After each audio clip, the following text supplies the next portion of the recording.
सुबह के लगभग 5 बजे का वक्त था। यूपी के सीतापुर के पल्हापुर गांव और उस 2 मंजिला मकान के बाहर लगी लोगों की भीड़। माहौल में गहरा सन्नाटा था।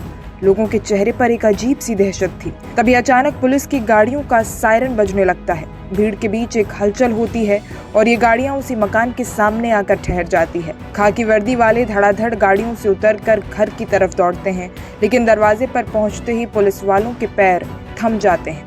घर के बाहर एक लाश मिलती है। लाश से चंद कदम दूर ही मिलता है 315 बोर का एक अवैध असला। कुछ पुलिस वाले घर के अंदर दाखिल होते हैं तो उनकी आंखें फटी की फटी रह जाती है। आंगन में 3 बच्चे खून से लथपथ पड़े मिलते हैं। देखने से अंदाजा होता है कि बच्चों को दूसरी मंजिल से नीचे फेंक दिया गया है। इधर उधर जब नजरें घुमाई जाती है तो कमरे में एक बुजुर्ग महिला की लाश मिलती है। कमरे के सामने की तरफ सीढ़ियां थी। ऊपर जाकर देखा गया तो एक और लाश मिली। ये लाश भी एक महिला की थी, जिसे पहले गोली मारी गई और फिर बेहद बेदर्दी से कुचला गया। लाश के पास ही खून से सना एक हथौड़ा भी था। ये सारी वारदात यूपी के सीतापुर की है, जहां पर एक शख्स ने अपनी ही मां, पत्नी और 3 बच्चे को मार दिया और उसके बाद खुदकुशी कर ली। पुलिस पंचनाम करती है और सभी लाशों को पोस्टमार्टम के लिए भिजवा दिया जाता है। घर के बाहर जमा लोगों के बीच सुगबुगाहट थी, लेकिन खुलकर कोई कुछ नहीं बोल रहा था। आखिर किसने एक ही परिवार के इन 6 लोगों की जान ली? 3 मासूम बच्चों को बेरहमी से छत से फेंककर किसने मारा? आखिर वो कौन था जिसने छत पर सोई महिला को गोली मारने के बाद उसका सिर भी हथौड़े से कुचल दिया? घर के बाहर मिली लाश के पास वो अवैध असलाह किसका था? क्या उसी असलहे से इस हत्याकांड को अंजाम दिया गया है? और जब तफ्तीश हुई तो इस हत्याकांड को हैरान कर देने वाली वजहें सामने आई। जिस घर में ये कांड हुआ, उनके आसपास के पड़ोसियों का क्या कहना है, सुनिए।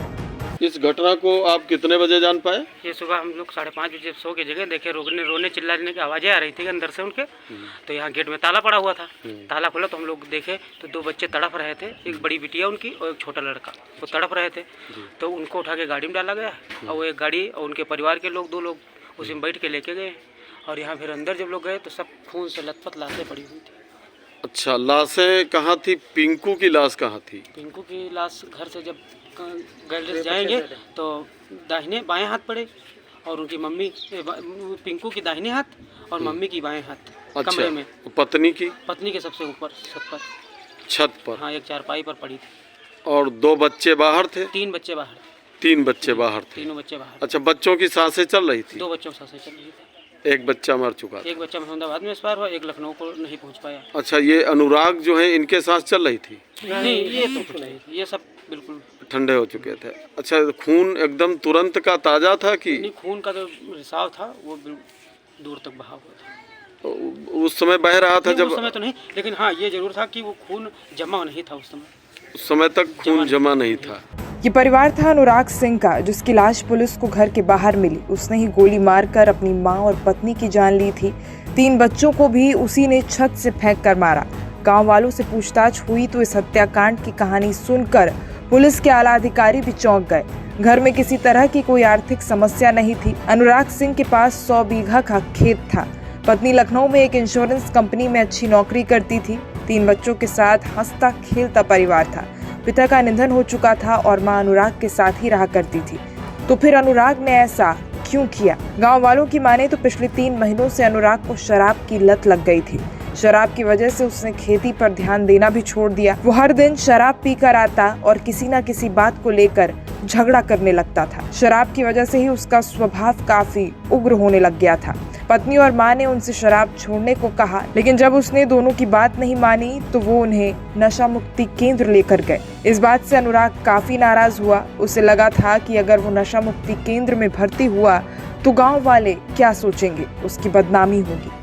वहीं अनुराग और उसकी पत्नी के बीच अक्सर नौकरी की बात को लेकर भी झगड़ा होता था। मीडिया रिपोर्ट्स के मुताबिक अनुराग की पत्नी अक्सर उसकी शराब की आदत और खेतों पर ध्यान न देने को लेकर उसे टोकती रहती थी।